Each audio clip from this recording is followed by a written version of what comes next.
So I'm introducing Jeffrey Jett to the idea of alluring here. Now, I've picked him for a particular reason. He's got a very small jaw and he can't bite very easily. It takes him a fair amount of effort to pick up a tennis ball. He's got to push it into the ground and grab it. So he's actually quite naturally inhibited his bite. And with luring, what I want him to do is overcome that. Now that's a biologically appropriate response for him, right? To use something else other than his mouth, but he's still got to eat, right?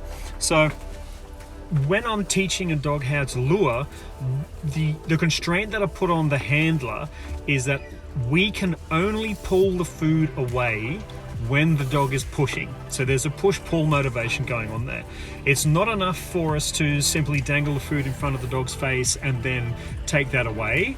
Ultimately, what I want to be able to see is that there is a constant contact being delivered between the dog's muzzle, the food, and my hand.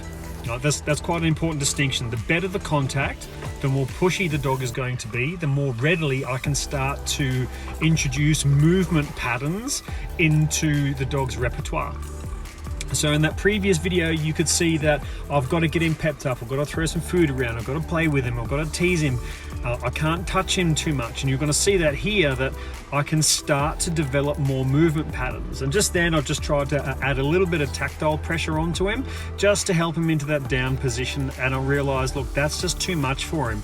So now I've got to fuse the two together again. I give him a little bit of a gentle pat, then I move up to his hips, I give some downward pressure, and he's already in the bow, so that the down is a natural follow-on from that.